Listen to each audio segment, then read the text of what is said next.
And now for our story. Billy Peterson was a boy with a purpose today as he walked down a quiet street in Wakefield.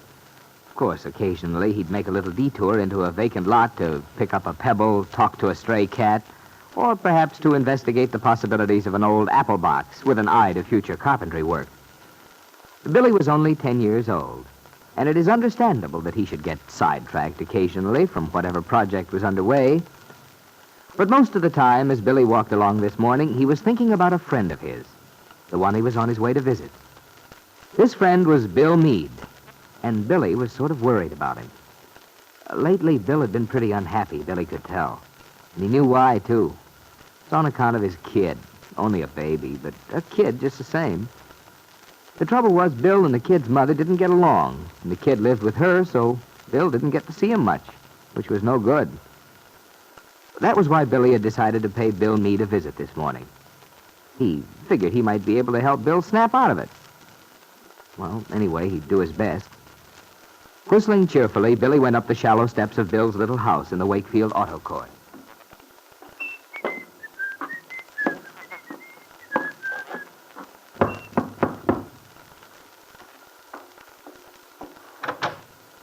Why, Billy. Hello, fella. Hi, Bill. Oh, come on in. Okay. Hey, this is swell. I'm glad to see you. You're all dressed up. You going somewhere? Yeah.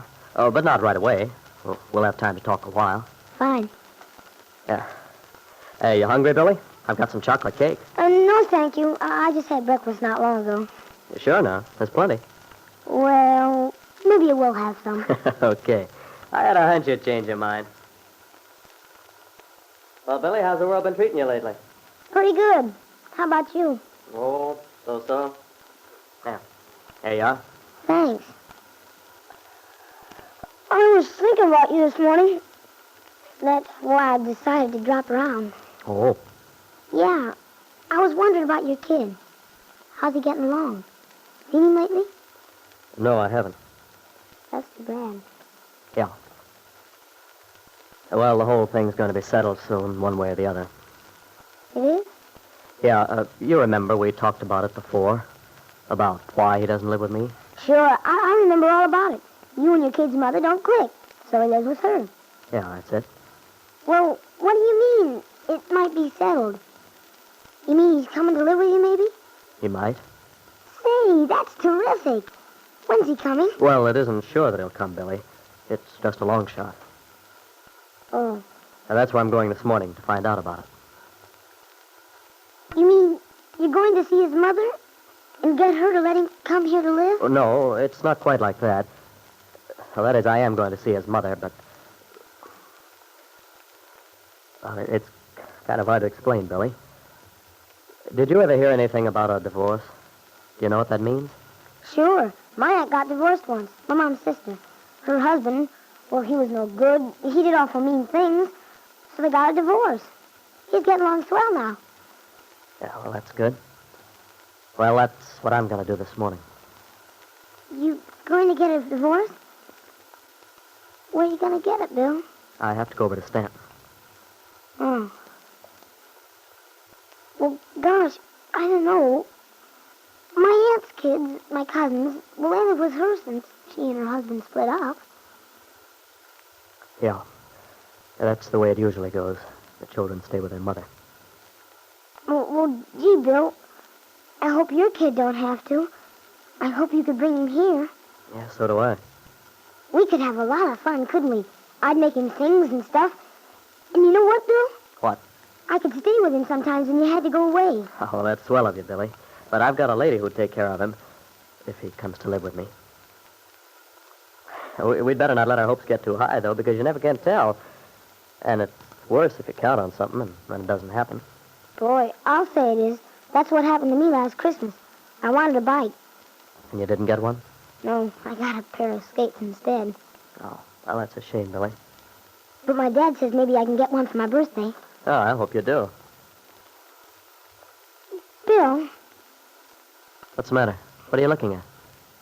I see that chip I made your kid up on the mantel. Well, you see, Billy, I haven't seen him since then, so I didn't get to give it to him. But he's going to have it.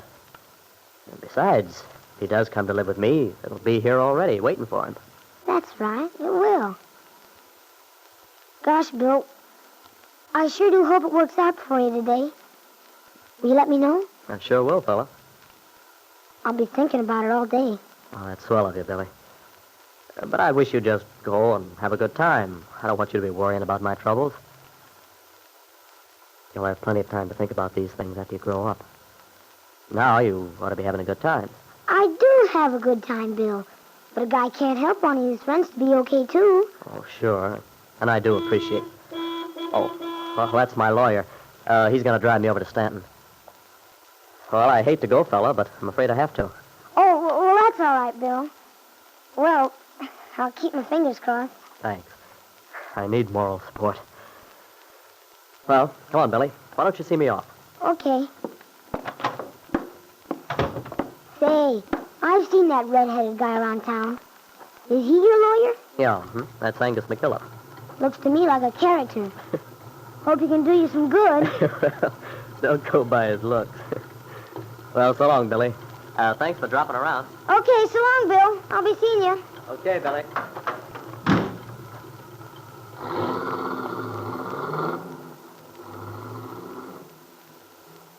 Gosh, poor Bill. I wish there was something I could do. Billy walked home slowly. But this time he didn't make detours. He was too busy thinking. The rest of that day seemed weeks long to the youngster. He couldn't get started at anything. Tried to work in the little shop his dad had fixed up for him in the tool shed, but he couldn't get going somehow.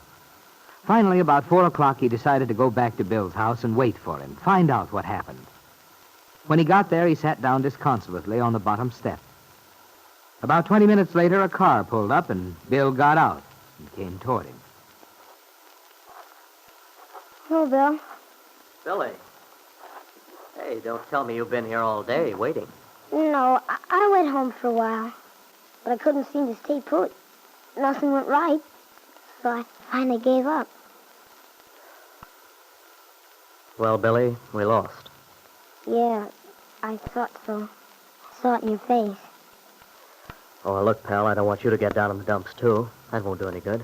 I know. That's what my mom always says. Yeah, well, she's right. And besides, fella, it isn't completely settled. But if you lost... What do you mean? Well, my lawyer's gonna see if there's something else he can do. But in the meanwhile, I still can't see my kid. Gosh, that's tough, Bill. Oh, well, don't feel too bad. Could be worse. At least I'm not married anymore.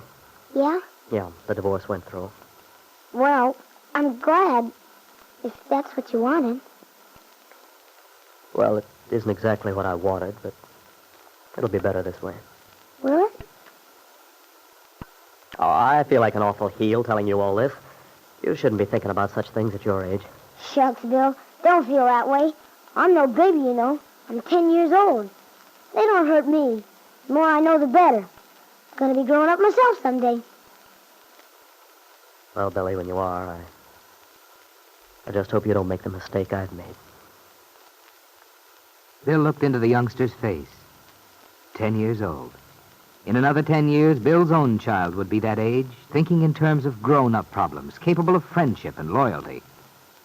What would he be like if he were brought up by Ben Calvert?